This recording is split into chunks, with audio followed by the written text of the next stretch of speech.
ಇಲ್ಲಿ ಡೆವಲಪ್ ಆಗ್ಬೇಕಾದ್ರೆ ಟೂರಿಸಂ ಸುದ್ದಿನೇ ಇಲ್ಲ, ಏನೇನು ಇದು ಆಡಳಿತ ಅಂತ ಯಾವಂದ್ರೆ ಹೇಳ್ತಾರೆ.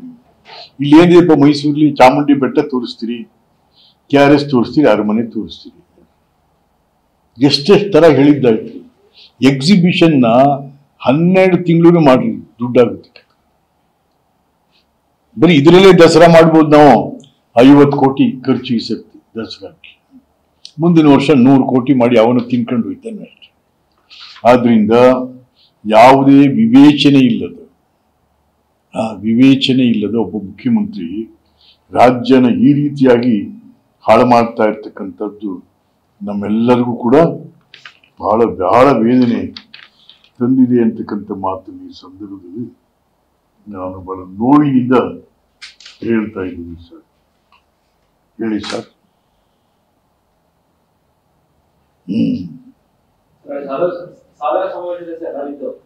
ಯಾಲರಿ ಅಲ್ಲರಿ ಸಾಧನಾ ಸಿದ್ದರಾಮಯ್ಯನವ್ರಿಗೂ ಪ್ರಶಸ್ತಿ ಕೊಡ್ತಾರಂದ್ರಲ್ಲ ಸಾಧನಾ ಸಮಾವೇಶದಲ್ಲಿ ಸಿದ್ದರಾಮಯ್ಯನವ್ರಿಗೆ ಸಂವಿಧಾನ ಸಂರಕ್ಷಕ ಪ್ರಶಸ್ತಿ ಕೊಡ್ತಾರಂತಲ್ಲ. ಸಂವಿಧಾನ ಸಂರಕ್ಷಕ ಅಂದ್ರೆ ಏನ್ರಿ? ನಾನು ಇಷ್ಟೆಲ್ಲ ಹೇಳಿದ್ದೇನು? ಇದು ಸಂವಿಧಾನದ ರಕ್ಷಣೆ. ನಾನು ಹೇಳಿದ್ದೆಲ್ಲ ಇಷ್ಟು. ಯಾವ ಸಂವಿಧಾನ ರಕ್ಷಕನ್ರಿ? ಸ್ವಂತ ಜನಾಂಗ ಕುರುಬ್ರು ಅಲೆಮಾರಿ ಕುರುಬ್ರು ಇವತ್ತಿನ ದಿವಸ ಏನಾಯ್ತಾರೆ, ಅವ್ರ ಹೆಂಡತಿನ ರೇಪ್ ಮಾಡ್ತಾ ಇದ್ದಾರೆ. ಉತ್ತರ ಕರ್ನಾಟಕದಲ್ಲಿ ಕುರಿಗಳನ್ನ ಹೊತ್ಕೊಂಡು ಹೋಯ್ತಾವ್ರೆ. ಇದ್ ಮಾಡಕ್ ಬಂದವನು ಶೂಟ್ ಮಾಡ್ತಾ ಇದ್ದಾರೆ. ಆ ಕುರಿಗಾರರಿಗೆ ನೀನ್ ಏನು ಕೊಟ್ಟಿಲ್ಲ, ಯಾರಿಗೇನ್ ಮಾಡ್ತೀಯಪ್ಪ ನೀನು? ಅಸೆಂಬ್ಲಿಲೂ ಹೇಳಿದ್ದಾಯ್ತಿದ್ದ ನಾನು. ಸ್ವತಃ ನಿನ್ನ ಸಮಾಜ ತನು ಮನ ಧನ ಅರ್ಪಣೆ ಮಾಡಿ ಕುರಿ ಹಿಡ್ಕೊಂಬಂದು ಕೊಟ್ಟಲ್ಲಪ್ಪ ಎಲೆಕ್ಷನ್ ಅಲ್ಲಿ. ನಿಮ್ಗೆ ಸಾವಿರಾರು ಕುರಿ ಬಂದು ಪಾಪ, ಅವ್ರಿಗೂ ಏನು ಮಾಡಿಲ್ಲ, ಅವ್ರ ಸುದ್ದಿನೇ ಇಲ್ವಲ್ರಿ. ಮತ್ ಇನ್ಯಾರು ಇದೆ ಸಂವಿಧಾನ ರಕ್ಷಣೆ ಅಂದ್ರೆ? ಇದೆ ಸಂವಿಧಾನ ಅಂದ್ರೆ ಏನು?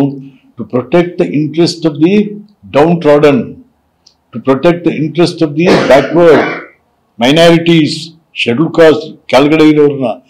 ಅದು ದಟ್ ಈಸ್ ಕಾನ್ಸ್ಟಿಟ್ಯೂಷನ್. ಸುಮ್ಮನೆ ಬರೀ ಸಂವಿಧಾನ. ನಮ್ ಈ ಮಹಾದೇವಪ್ಪನವರು ಎಂಥದ್ದು ಅಂಬೇಡ್ಕರ್. ಸ್ವಾಮಿ, ಮೈಸೂರಲ್ಲಿ ತಿರುಗ್ತೀರಾ, ಅಂಬೇಡ್ಕರ್ ಭವನ ಏನಾಗಿದೆ ನೋಡ್ರಿ. ಇಲ್ಲಿ 13ನೇ ಇಸ್ವಿನಲ್ಲಿ ಈಗ ನಲ್ಲಪಟ್ಟಣ ಸ್ಟೇಷನ್ ತೆಗೆದು ಅದಕ್ಕೆ ಶಿಫ್ಟ್ ಮಾಡಿದ್ರಲ್ಲಿ ಏನಾಯ್ತದು? ಇನ್ನು 25 ಕೋಟಿ ಕೊಟ್ಟರು ಆಗಲ್ಲ. ಅಲ್ಲ ರೀ, ನಿಮ್ಗೆ ಒಂದು ಉದ್ದೇಶ ಬೇಡವಾ? ಒಂದು ಬಿಲ್ಡಿಂಗ್ ಕಟ್ಟಿದಾಗ ಆ ಉದ್ದೇಶ ಇಲ್ಲ. ಒಂದು ಯಾವುದೇ ನೀತಿ ಪಾತಿ ಏನಿಲ್ಲ, ಸುಮ್ಮನೆ ಸರ್ಕಾರಿ ದುಡ್ಡು ಚೆಲ್ಲುವ ತಗಡೆ. ಇಂಥ ಸರ್ಕಾರ ಬೇಕಾ? ಇಂಥ ನಾಯಕರುಗಳು ಬೇಕಾ ನಮ್ಗೆ? ನೋ. ಜನ ಯೋಚನೆ ಮಾಡ್ಬೇಕು. ಇವತ್ತು ಜನ ದಂಗೆ ಹೇಳೋ ಕಾಲ ಬರ್ತಾ ಇದೆ. ಇವರು ಏನ್ರಿ ಹುಡುಗಾಟ್ಕೇನ್ರಿ? ಬಾಯಿ ಬಂದಂಗೆ ಮಾತಾಡು, ಬಾಯಿ ಬಂದಂಗೆ ಖರ್ಚು ಮಾಡು. ನಾನು ಹೇಳಿದ್ನಲ್ಲ, ಒಬ್ಬ ನೀರಾವರಿ ಮಂತ್ರಿ ಕೇಂದ್ರದ ಬಿಜೆಪಿ ಸರ್ಕಾರದ ಮುಂದೆ ಅಂಗಲಾಚಿ ಕೂತಿದ್ದಾನೆ. ದುಡ್ಡು ಕೊಡಿ, ನೀರಾವರಿ ಪ್ರಾಜೆಕ್ಟ್ಸ್ಗಳನ್ನ ಕಂಪ್ಲೀಟ್ ಮಾಡ್ಬೇಕು ನಾನಂತ. ಇಲ್ಲಿ ನೋಡ್ರಿ, ನೀನು 98,000 ಕೋಟಿ ಹೆಂಗ್ಸು. ಅದಕ್ಕೆ ಯಾವ ಮಾನದಂಡನೂ ಇಲ್ಲ. ನಿನ್ನ ಹೆಂಡ್ತಿಗೂ ಫ್ರೀ, ನನ್ನ ಹೆಂಡ್ತಿಗೂ ಫ್ರೀ, ಚೀಫ್ ಸೆಕ್ರೆಟರಿಗೂ ಫ್ರೀ. ಇಂಥ ಸರ್ಕಾರನ ಕರ್ನಾಟಕ ರಾಜ್ಯ ಇಲ್ಲಿ ತನಕ ಕಂಡಿರಲಿಲ್ಲ. ಜನ ಯಾರು ಒಳಗೇ ನೋಯ್ತಾವ್ರೆ, ಒಳಗೆ ನುಗ್ತಾವ್ರೆ. ಯಾರು ಏನೋ ಮಾತಾಡ್ತಾ ಇಲ್ಲ. ಯಾರು ಏನು ಅದನ್ನು ನಮ್ಮ ಮಾಧ್ಯಮದವ್ರ ಅನ್ಕ ಏನೂ ಮಾತಾಡಲ್ಲ. ಏನ್ ಕಥೆನೋ ನಮಗೂ ಗೊತ್ತಿಲ್ಲ. ಹೋಗ ಪಾತ್ರಗಳು ಯಾರು ಈ ಮೈಸೂರು ಮಿತ್ರ ಅಂತವ್ರು ಏನಾರು ಮಾತಾಡಿದ್ರೆ ಅವ್ರಿಗೆ ಇದೇ ನಿಲ್ಲಿಸ್ಬಿಡೋದು. ಹೋಗತ್ತೆ ಏನಪ್ಪ, ಏನ್ರಿ ಇನ್ನೊಬ್ಬ ಅರ್ಸೋ ಹಿಂದ್ಗಡೆ ಒಬ್ರು ಅರ್ಸೋರು ನೋಡಪ್ಪ, ನೀವು ಒಬ್ರು ಎಲ್ಲ ಅರ್ಸೋ. ಒಳ್ಳೇದಲ್ಲ. ಸುರ್ಜಿವಾಲಾ ಸೂಪರ್ ಸಿಎಂ ಅಂತ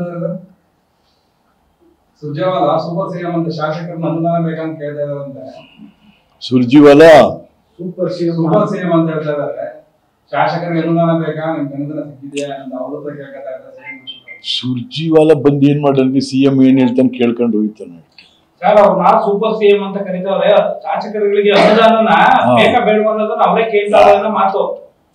ಅಲ್ಲ, ಏನ್ ಸಿಕ್ಕಿದ್ದೀರಿ? ಈಗ ನಮ್ದು ತಗೊಳ್ಳಿಯಪ್ಪ, ಇಲ್ಲೆಲ್ಲೋ ಬರದೆ ಇವರು ಮಾತಾಡಿದ್ದಾರೆ. ನಮ್ಮ ಜಿಲ್ಲಾ ಮಂತ್ರಿಗಳು ಹೇಳಿದ್ದಾರೆ, ಹೋದ್ ಸತಿ ಈ ಸರಿ ಎಷ್ಟೋ ಕೊಡ್ತೀವಿ, 3,500 ಕೋಟಿ ಕೊಡ್ತೀವಿ ಅಂದವ್ರೆ. ಹೋದ್ ಸತಿ ಕೊಟ್ಟಿದೀವಿ ಅಂತ ಹೇಳಿದ್ದಾರೆ. ಎತ್ತಾಗೋಯ್ತಪ್ಪ ಅದು. ಈ ನನ್ನ ಮಗನ ಕಣ್ಣು ಬೇರೆ ಸರಿಯಾಗಿ ಕಾಣ್ತಾ ಇಲ್ಲ.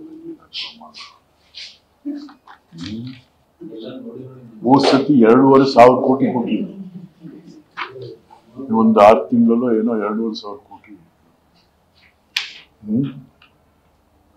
ಸಿದ್ದರಾಮಯ್ಯ ಕಾಲದಲ್ಲಿ ಸರ್ವಾಂಗೀಣ ಅಭಿವೃದ್ಧಿ, ಅಕ್ಷರ, ಆರೋಗ್ಯ, ರಸ್ತೆ ಪಸ್ತೆ.